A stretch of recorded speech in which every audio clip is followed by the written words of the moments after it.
ഈ പെട്രോളിൽ എത്തനോൾ കലർത്തി ആണ് കച്ചവടം ചെയ്യുന്നത് എന്ന് നമ്മൾ കേട്ടിട്ടുണ്ട്. അപ്പോൾ ഇപ്പോൾ പുതുതായിട്ട് കേൾക്കുന്ന ഒരു വാർത്ത ഡീസലിൽ ഐസോ ബ്യൂട്ടനോൾ കലർത്തിയാണ് കച്ചവടം ചെയ്യാൻ പോകുന്നത് എന്നാണ്. എന്താണ് അതൊന്ന് വ്യക്തമാക്കാമോ? ശരിക്കും പറഞ്ഞാൽ ഇത്രേ ഉള്ളൂ. പാലിൽ വെള്ളം ചേർക്കുക എന്നൊക്കെ പറയില്ലേ, പ്രത്യക്ഷത്തിൽ നോക്കുമ്പോൾ പാലായിട്ട് തന്നെ ഇരിക്കും. അതെ, അതേപോലുള്ളൊരു സൂത്രം. ഉപയോഗത്തിൽ ചെറിയ പ്രശ്നങ്ങളൊക്കെ ഉണ്ട്. പക്ഷെ എന്തുകൊണ്ട് രാജ്യം, അതായത് അതിനു മുമ്പ് ഒരു കാര്യം പറഞ്ഞു വെക്കാം. ഈ പെട്രോളും ഡീസലും എന്ന് പറയുന്നത് ഒരു ഫോസിൽ ഇന്ധനമാണ്. അതെ, മണ്ണിൽ നിന്ന് കുഴിച്ചെടുക്കുന്ന, അതിന്റെ കലവറ വറ്റിക്കൊണ്ടിരിക്കുകയാണ്. അതെ, ഇന്നല്ലെങ്കിൽ നാളെ അതിന്റെ കാര്യത്തിൽ തീരുമാനമാവും. അത്യാവശ്യം നല്ല വിലയുമുണ്ട്, നമ്മുടെ രാജ്യത്തിൽ ഇല്ലാത്തൊരു സാധനമാണ്. അതെ. അപ്പോൾ അതിന് ബദൽ ഉണ്ടാക്കുക എന്നുള്ള ഉദ്ദേശത്തോടു കൂടി നമ്മൾ ഒരു കേവല ബുദ്ധിയിൽ വിചാരിക്കും പെട്രോൾ ഡീസൽ വാഹനങ്ങൾക്ക് പകരമായിട്ട് ഇലക്ട്രിക് വാഹനങ്ങൾ കൊണ്ടുവന്നാൽ പോരെ എന്ന്. അങ്ങനെയാണ് പൊതുവെ പറഞ്ഞു വെക്കുക. പക്ഷേ ഒരു ദുഃഖകരമായ യാഥാർത്ഥ്യം എന്തെന്നാൽ രാജ്യത്ത് പ്രവർത്തിക്കുന്ന ഒട്ടുമിക്ക വൈദ്യുത നിലയങ്ങളും പ്രവർത്തിക്കുന്നത് ഒന്നെങ്കിൽ ഡീസലിലോ കൽക്കരിയിലോ ഒക്കെയാണ്. അപ്പോൾ പിന്നെ ആ യുക്തിയിൽ വലിയ അർത്ഥമൊന്നുമില്ല. അപ്പോൾ എന്തുകൊണ്ട് എങ്ങനെ ഒരു ബദൽ, അതിന് ആ സാധ്യതയെക്കുറിച്ച് ചിന്തിക്കുമ്പോഴാണ് ജൈവ ഇന്ധനം പ്രയോജനപ്പെടുത്തുക എന്നുള്ളത്. അപ്പോൾ ആ ജൈവ ഇന്ധനമാണ് ഈ എഥനോളും ഐസോബ്യൂട്ടനോളും. ജൈവമാണ്. ചുരുക്കി പറഞ്ഞാൽ ഇത്രേ ഉള്ളൂ. ഒന്നെങ്കിൽ കരിമ്പ്, അല്ലെങ്കിൽ ചോളം, അല്ലെങ്കിൽ ഇതേപോലെ അരിയോ കേടുവന്ന എന്ത് ഭക്ഷ്യധാന്യമോ അത് നമ്മൾ പുളിപ്പിച്ച് അതിനെ പ്രോസസ്സ് ചെയ്ത് അതിൽ നിന്ന് വേർതിരിച്ചെടുക്കുന്ന ഒരു ഇന്ധനമാണ് ഈ പറയുന്ന എഥനോൾ. അപ്പോൾ പെട്രോളിൽ 20% വരെ, അതായത് 1 ലിറ്റർ പെട്രോൾ വാങ്ങിയാൽ അതിൽ 200 മില്ലി എഥനോളും 800 മില്ലി പെട്രോളുമാണ് ഇപ്പോൾ നമുക്ക് കിട്ടിക്കൊണ്ടിരിക്കുന്നത്. 20% E20 പെട്രോൾ എന്നാണ് ഇപ്പോൾ അറിയപ്പെടുന്നത്. അപ്പോൾ അത് സാർവത്രികമായി, അതിനൊരുപാട് പ്രശ്നങ്ങളുണ്ട്, നമുക്ക് പിന്നാലെ പറയാം. അതേപോലെ വരുന്ന ദിവസങ്ങളിൽ ഉടനെ തന്നെ അതിൻ്റെ പ്രാഥമികമായ പരീക്ഷണങ്ങളൊക്കെ ഏകദേശം വിജയകരമാണ്. വലിയ താമസമില്ലാണ്ട് നമ്മുടെ വിപണിയിൽ ഡീസലിൽ ഐസോബ്യൂട്ടനോളും, അതും ഒരു ജൈവ ഇന്ധനമാണ്.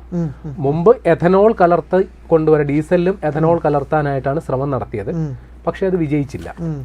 അതിന്റെ കാരണവും ഞാൻ പറഞ്ഞുതരാം. ഇപ്പോൾ ഐസോബ്യൂട്ടനോൾ കലർത്തുന്നത് വിജയകരമാണ് എന്നുള്ളത് ഏറെക്കുറെ ബോധ്യമായിട്ടുണ്ട്. ഇപ്പോൾ വലിയ താമസം ഇല്ലാണ്ട് ആദ്യഘട്ടത്തിൽ 5% വരെ ഡീസലിൽ ഐസോബ്യൂട്ടനോൾ കലർത്തി. 5%, 10% വരെ കലർത്തുന്നതിനെ കുറിച്ച് ആലോചനയുണ്ട്. ആ സംഗതി ഇങ്ങോട്ട് വരാൻ പോകുന്നു. അത് ജൈവമാണോ?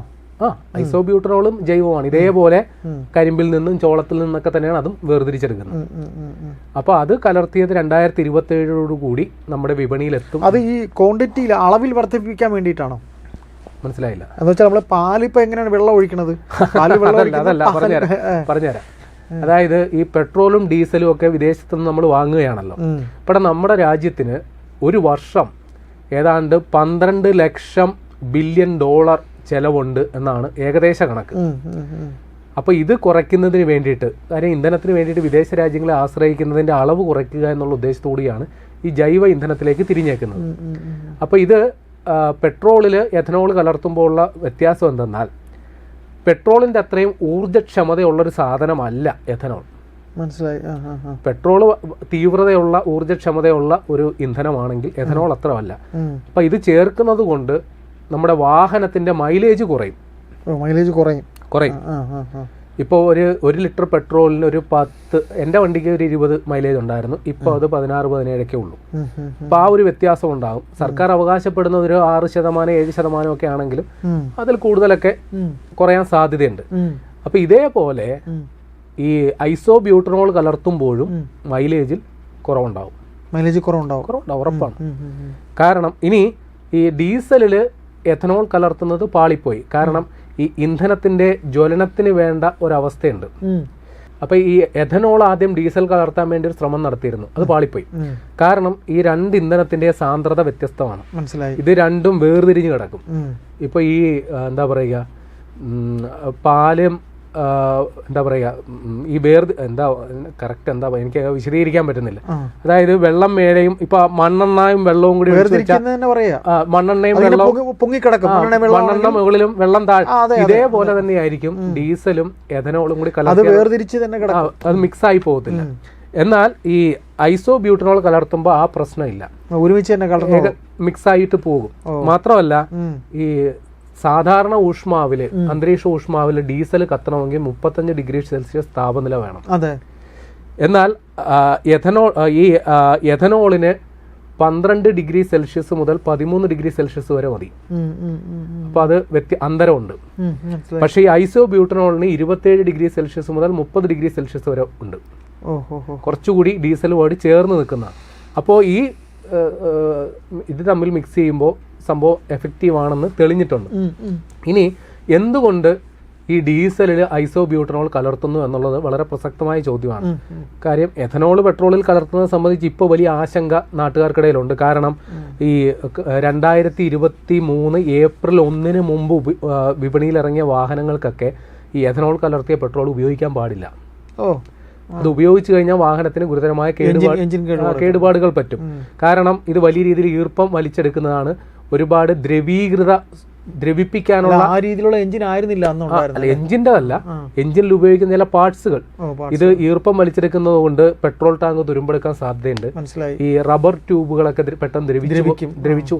അപ്പോൾ 2023 ഏപ്രിൽ 1 ശേഷം വന്ന വാഹനങ്ങൾക്കൊക്കെ ആ രീതിയിൽ അപ്ഗ്രേഡ് ചെയ്തിട്ടുണ്ട്. അതനുസരിച്ച് അപ്പൊ അതിനുശേഷമുള്ള വാഹനങ്ങളിൽ എഥനോൾ കലർത്തിയ പെട്രോൾ കലർത്തുകൊണ്ട് കുഴപ്പമില്ല.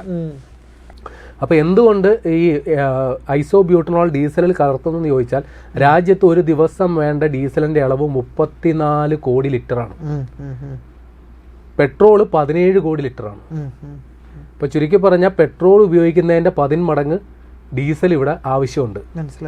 ഭാരവാഹനങ്ങൾ, ഗതാഗത ആവശ്യത്തിനുള്ള വാഹനങ്ങൾ, റെയിൽവേ എഞ്ചിനുകളിലടക്കം പോലും ഡീസൽ ഉപയോഗിക്കുന്നുണ്ട്. അപ്പൊ പെട്രോൾ ഉപയോഗിക്കുന്നതിന് നമ്മളിപ്പോ 2 വീലറിന്റെ മൈലേജ് എത്രയാ? പെട്രോൾ ആണ് ഉപയോഗിക്കുന്നത്. ചില 2 വീലർ 80-60. പക്ഷെ ഡീസൽ ഉപയോഗിക്കുന്നത് മിക്കവാറും വലിയ വാഹനങ്ങൾക്ക്, കാറുകൾ മുതൽ ഓട്ടോറിക്ഷ, അതിനൊക്കെയാണ്. അപ്പൊ അതിന് താരതമ്യേന ഒരു 2 വീലറിനെ അപേക്ഷിച്ച് മൈലേജ് വളരെ കുറവായിരിക്കും. പക്ഷെ വലിയ രീതിയിൽ ഭാരം വഹിച്ചുകൊണ്ട് പോകാനുള്ള വാഹനങ്ങൾക്കാണ് ഡീസൽ പൊതുവെ ഉപയോഗിക്കുന്നത്. പെട്രോളിനേക്കാൾ വില കുറവാണെന്നുള്ളതും അതിന്റെ മറ്റൊരു ഘടകമാണ്. അപ്പോൾ അതുകൊണ്ടാണ് ഈ ഡീസൽ വൻതോതിൽ നമ്മൾ ഇറക്കുമതി ചെയ്യുന്നതിലധികവും നമുക്ക് വേണ്ടി വരുന്ന ഡീസൽ ആവശ്യങ്ങൾക്ക് വേണ്ടിയിട്ടാണ്. അപ്പോൾ അതുകൊണ്ടാണ് ഈ ഐസോബ്യൂട്ടനോൾ കലർത്തിയ ഡീസൽ വരുന്നത്. ഇനി ഇത് ഉപയോഗിക്കുന്നതുകൊണ്ട് മറ്റേ ഡീസൽ ഉപയോഗിക്കുന്നതിൻ്റെ അത്രയും പരിസ്ഥിതി മലിനീകരണം ഉണ്ടാകില്ല. അതൊരു അനുകൂല ഘടകമാണ്. പിന്നെ ഇത് ഈ കരിമ്പും ചോളവും ഒക്കെ ഉപയോഗിച്ച് വേർതിരിച്ചെടുക്കുന്ന ഒരു ഇന്ധനമെന്ന നിലയിൽ നമുക്ക് രാജ്യത്ത് സ്വന്തം കാലിൽ നിൽക്കാൻ പറ്റുന്ന ഒരു സംഗതിയാണ്. മറ്റുള്ള കാര്യങ്ങൾക്ക് വിദേശത്തിൽ ആശ്രയിക്കുമ്പോൾ നമ്മുടെ കർഷകർ വിചാരിച്ചാൽ ഇതൊരു സാധ്യതയാണ്. അപ്പോൾ കർഷകരെ സംബന്ധിച്ച് ഇതൊരു അധിക വരുമാനമായിട്ടും കൂടി മാറുകയാണ്. കൃഷി ഈ രീതിയിൽ കൂടി, കാര്യം പണ്ട് ഭക്ഷ്യാവശ്യത്തിന് വേണ്ടിയിട്ട് മാത്രമാണ് നമ്മൾ ഭക്ഷ്യധാന്യം ഉൽപ്പാദിപ്പിക്കേണ്ടതെങ്കിൽ ഇപ്പോൾ ഇന്ധന ആവശ്യത്തിന് വേണ്ടിയിട്ടും നമ്മുടെ കാർഷിക വിഭവങ്ങൾ ഉണ്ടാക്കണം. അപ്പോൾ കൃഷി കുറെ കൂടി മെച്ചപ്പെടാനുള്ള ഒരു അവസരമാണ്, കുറെ കൂടി കർഷകർക്ക് സാമ്പത്തികമായി മെച്ചപ്പെടാനുള്ള അവസരമാണ്. പക്ഷേ ആശങ്കകൾ വരികയാണ്. ഈ പറയുന്ന പോലെ 2023 ഏപ്രിൽ 1 ശേഷമുള്ള വാഹനങ്ങൾക്കാണ് എഥനോൾ കൊണ്ട് കുഴപ്പമില്ലാത്തത്. അതിനു മുമ്പുള്ള വാഹനങ്ങൾക്ക് നിരന്തരമായ അറ്റകുറ്റപ്പണി വേണ്ടി വരുന്നുണ്ട്. പ്രധാനമായിട്ടും കാർബറേറ്ററിനെയാണ് ഇത് ബാധിക്കുന്നത്. കാരണം ഈ എഥനോൾ അടങ്ങിയ പെട്രോൾ ഉപയോഗിക്കുന്ന വാഹനങ്ങൾക്ക് കുറെ കൂടി വായു വലിച്ചെടുക്കേണ്ടതുണ്ട്. അപ്പൊ അതിനുള്ള ശേഷി ഉണ്ടാകില്ലായിരിക്കും.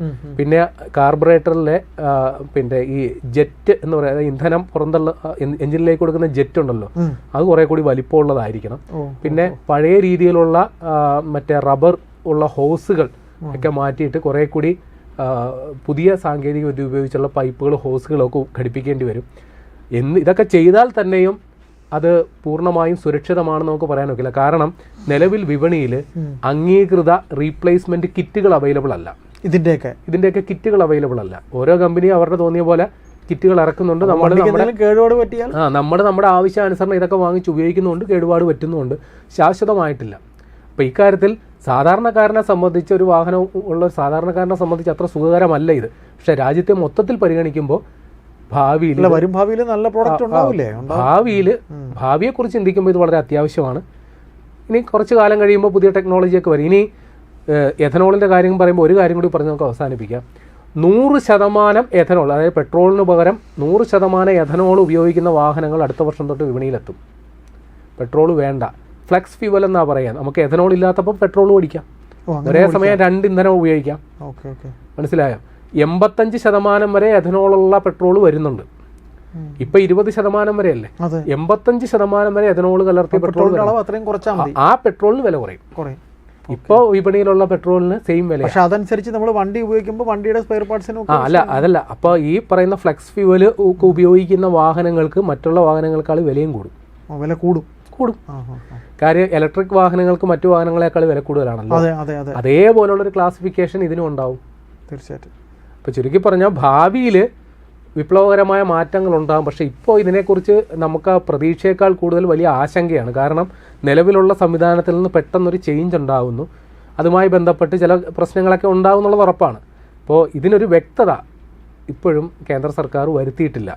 ഈ വാഹനങ്ങളിൽ എന്തൊക്കെ ഭേദഗതികൾ വരുത്തണം ഇതിനെക്കുറിച്ചുള്ള ആശങ്കകളും. ഏതായാലും പ്രമുഖ വാഹന നിർമ്മാതാക്കളെ അടക്കം പങ്കെടുപ്പിച്ചുകൊണ്ടാണ് ഈ പരിപാടിയിൽ സർക്കാർ മുന്നോട്ട് പോകുന്നത്. അവർക്ക് എന്തൊക്കെ വാഹനങ്ങൾക്ക് എന്തൊക്കെ മാറ്റങ്ങൾ വരുത്തണം, ഈ പറയുന്ന ഇന്ധന പരീക്ഷണങ്ങളിലടക്കം അവരൊക്കെ പങ്കാളികളാണ്. ഇപ്പോൾ രാജ്യത്തെ പ്രമുഖ വാഹന നിർമ്മാതാക്കളായ ടാറ്റ, മാരുതി അടക്കമുള്ളവർ ഇതിൽ പങ്കാളികളാണ്. അപ്പോൾ വരുന്ന വാഹനങ്ങൾ, പുതിയ വാഹനങ്ങളെ സംബന്ധിച്ച് നമുക്ക് ആശങ്കയില്ല. പക്ഷെ നേരത്തെ വാഹനങ്ങൾ വാങ്ങിയിട്ട് ഇപ്പോൾ സാധാരണ നിലവിൽ പഴയ വാഹനങ്ങൾ ഉപയോഗിച്ചിട്ടിരുന്നവൻ എന്ത് ചെയ്യും? ഇനിയിപ്പോൾ ആ വാഹനങ്ങൾക്ക് റീസെയിൽ വാല്യൂ ഉണ്ടോ? ഇല്ല. കാര്യം പഴയ മെക്കാനിസം ഉപയോഗിച്ചുകൊണ്ടിരിക്കുന്ന വാഹനങ്ങളാണ്. തീർച്ചയായിട്ടും. അപ്പോൾ ഇങ്ങനെയുള്ള ചില പ്രതിസന്ധികൾ നമ്മുടെ മുമ്പിലുണ്ട്.